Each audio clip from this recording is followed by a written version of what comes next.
Le Conseil de sécurité de l'ONU a rejeté un projet de résolution américain visant à prolonger l'embargo sur les ventes d'armes à l'Iran et les États-Unis ne sont pas ravis de cette décision.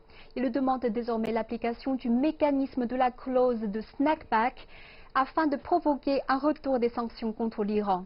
Par ailleurs, ils sont réticents à l'appel russe pour une réunion d'urgence sur la question iranienne et écartent leur position très ferme à l'égard de l'Iran. Plus de détails dans la rubrique Media Focus d'aujourd'hui avec ma collègue Zhou Jingtian. Bonjour Jingtian. Bonjour. Tout d'abord, pouvez-vous nous présenter le contexte de cette clause de snapback? Oui.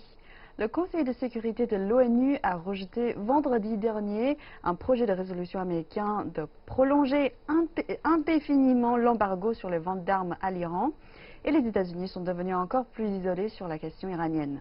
Le secrétaire d'État américain Mike Pompeo a qualifié cette décision de l'ONU de totalement insensée et a déclaré que les États-Unis n'y céderaient pas et qu'il aurait recours à la cause de snapback dans l'accord sur le nucléaire iranien pour la reprise des sanctions.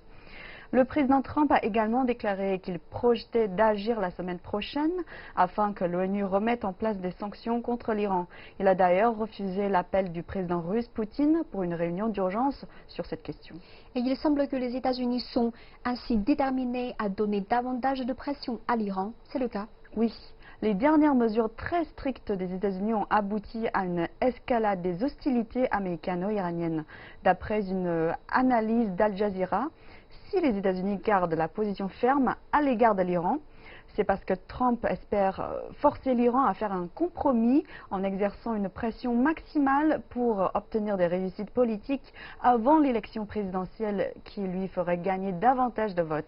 Et par ailleurs, les relations irano-russes de plus en plus étroites ont également alerté les États-Unis qui craignent que sans embargo sur les ventes d'armes, il soit très probable que l'Iran achète de l'équipement avancé tel que des missiles S-400 et des avions de combat S-30 auprès de la Russie. Et l'armée iranienne plus moderne constituerait une énorme menace pour la stratégie américaine au Moyen-Orient. Et aujourd'hui, les sanctions contre l'Iran seront-elles fatales pour ce pays? C'est probable. Frappé par la pandémie de Covid-19, son économie est déjà sur le point de s'effondrer.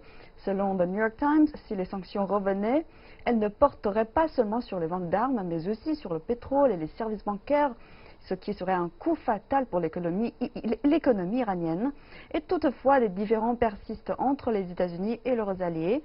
Des pays européens, genre le Royaume-Uni, la France et l'Allemagne, sont plutôt prudents quant à la reprise des sanctions contre l'Iran, craignant que l'accord sur le nucléaire iranien ne soit davantage entravé et que la sécurité et la stabilité au Moyen-Orient ne soient menacées. Et finalement, les sanctions éventuelles menaceraient-elles également l'accord sur le nucléaire iranien? Oui, c'est possible. Selon un article de la chaîne américaine CNBC, la reprise des sanctions rendra l'accord encore plus vulnérable. L'Iran a déjà renoncé à une partie de ses obligations prévues par l'accord pour répondre au retrait des États-Unis et à leurs sanctions unilatérales. Si le mécanisme de snapback est mis en place, l'Iran perdra toute motivation pour continuer à se conformer à l'accord.